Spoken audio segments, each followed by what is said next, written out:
Whenever we have a horrific hurricane season, and this one's only getting worse, I like to check in with Generac. That's the #1 maker of home backup power generators with a big business making batteries for renewable energy. This stock's been on fire lately because people buy backup generators when they're worried about a hurricane knocking out their power, possibly for weeks on end. Generators provide a valuable service here. It's not their fault that the stock tends to go up when bad things happen. These storms are devastating, though, so let's take a closer look with Aaron Jagdfeld. He's the chairman, president, and CEO of Generac to learn more. Mr. Jagdfeld, welcome back to Mad Money.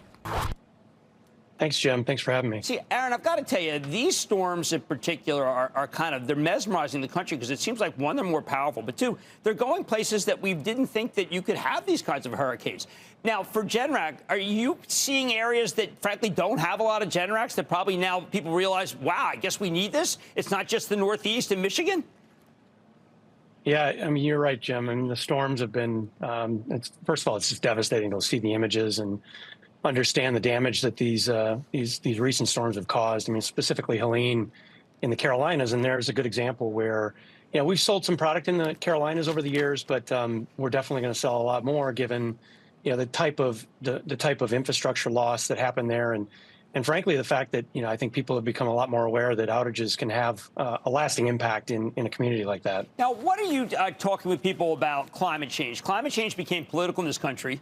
But I feel like when I look at the weather pattern of Milton, when I see what happened in Asheville, I say to myself, let's just get rid of the politics. Something's wrong here. Something is changing the way storms occur, something that will be beneficial for Generac, but obviously not for our country, but definitely for you. Yeah, I mean, I think the science is clear, right? I mean, the air temperatures are warming, the water temperatures are warming, and we can debate what caused it. But I think the reality of it is the outcome is more extreme weather. So you've got it's 113 days this year in Phoenix over 100 degrees. You've got storms like Milton that are rapidly intensifying inside of 24 hours to Cat 5 strength. You have, these powerful storms that are hitting places that, as you mentioned before, just haven't been hit before. So, I mean, it's something we've got to be mindful of. And, most outages are caused by weather. And so as Mother Nature continues to create these extremities, it's going to create a ton of pressure on the grid. Okay, so let's talk about the grid, because you also have another division besides residential. You have construction, you have industrial, basically you have a pastiche of many different kinds. I do not want to just pay you as residential. But talk to me about data centers, talk to me about the problem with the grid, talk to me about what you're doing to help. Yeah, it's a great call out, Jim. I mean, 40% of our business does rely on commercial and industrial type products that end up going into, backup for manufacturing plants, distribution centers, hospitals, data centers, things like that. And again, these trends, right? The trends of power quality, right? I mean, I think that's when you kind of wrap around the whole discussion here over the last 20 years. It's very clear. Through the first 9 months of this year, 1.2 billion hours lost to outages in the U.S. 1.2 billion. I mean, wrap your head around that. And so that's not only impacting homeowners, but of course that's impacting businesses as well and other institutions. So, having a backup plan, whatever that plan is, if it's a generator, and that's become a very popular plan for a lot of businesses, it's something that companies have to think about, because they have to think about the continuity of their operations, their continuity of their revenue streams, right? The protection of any kind of inventory they may have. This has become a massive critical discussion point, and this is only going to get worse. The grid continues to be under pressure. We've got on the one side, on the supply side, we're decarbonizing, which is great. We're adding more solar, we're adding more wind, but those are not 24/7 type of generating assets, right? So they're intermittent by their nature.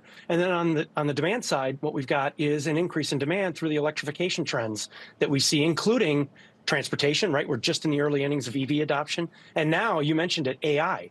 AI is bringing a wave of data center growth, and that's going to put tremendous pressure on the grid as we go forward. All right, now let's talk about the all-in cost for to get a Generac. You have installation of the actual Generac.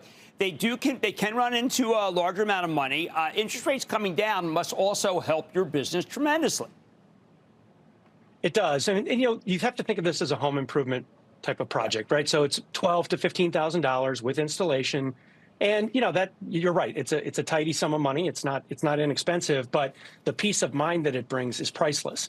And so for homeowners who buy this product, it's fully automatic. It runs off the home's natural gas or propane supply, and it's the kind of thing that can really keep, especially as people are working more from home, you're starting to talk about not just the inconvenience of an outage, right? That you might have to be in the dark for a few hours or some of the dangers that causes, but also the interruption of your livelihood. So as we work towards more of a hybrid work type of environment, this has really become the kind of product or the kind of appliance that homeowners are looking for. You know, and I was thinking if I go into people's refrigerator these days, it's not just going to have juice and milk and some other perishables. A lot of medicines. We saw that from COVID. A lot of medicines have to be stored. How can you justify not having a Generac if your refrigerator goes off and your medicines spoil? Well, this is another, again, another use case for the product, Jim. More and more medications need to be refrigerated, right? Even the GLP-1 drugs that have become so popular, those all have to be refrigerated. A lot of diabetes medications, a lot of these other, some people even they have home oxygenation machines. They have home dialysis is becoming a trend that we're also seeing. So you have medical devices, you've got medications, as you pointed out. Again, this is becoming a bigger part of the need for an uninterrupted power supply in your home, and you've got to have that backup plan. Are you surprised that we're actually opening up a unit at 3 Mile Island and talking about recommissioning utilities that were supposed to be, when we talk about decommission, the idea was they were never supposed to be open again. Are you shocked that that's how much power we need?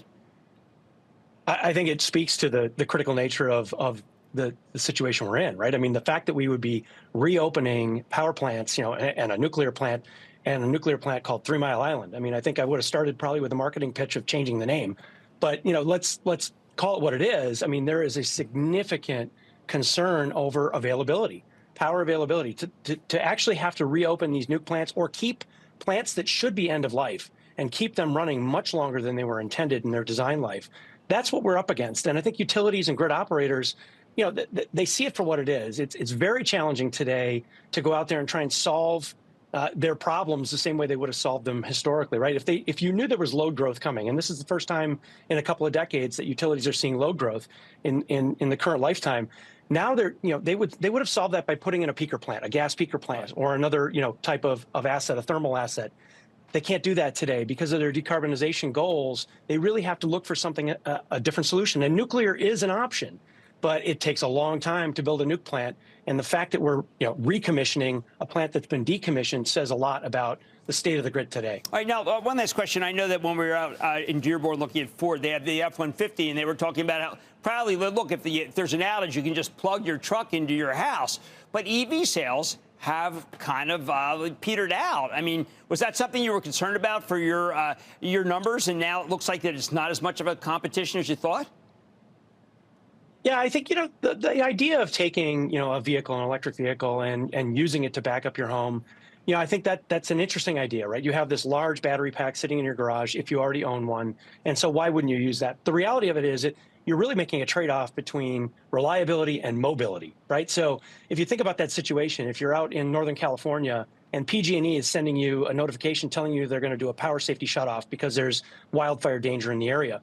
So your power goes out, you think, okay, I've got my F-150 electric F-150 in the driveway, I'm good to go. But the reality of it is, after the first day, maybe now you're down to half of a charge. And when does that thought start to cross your mind that, what if there really is a fire that happens and I need to leave? So how long do you use that F-150 or you use that EV before you finally say, look, I need to prioritize mobility over resiliency? Wow, that's a great answer. Thank you for that. I'd not thought of that. Aaron, you're so thoughtful. I really love it when you come on Mad Money. That's Aaron Jagdfeld. He's the CEO of Generac. Thank you so much, sir. Good to see you. Thanks, Jim. Mad Money's back after the break. Coming up, foray into the financials. Which banks fit Cramer's 3 key criteria? Keep it here. Don't miss a second of Mad Money. Follow @Jim Cramer on X. Have a question? Tweet Cramer. #MadMentions. Send Jim an email to madmoney@cnbc.com or give us a call at 1-800-743-CNBC. Miss something? Head to madmoney.cnbc.com.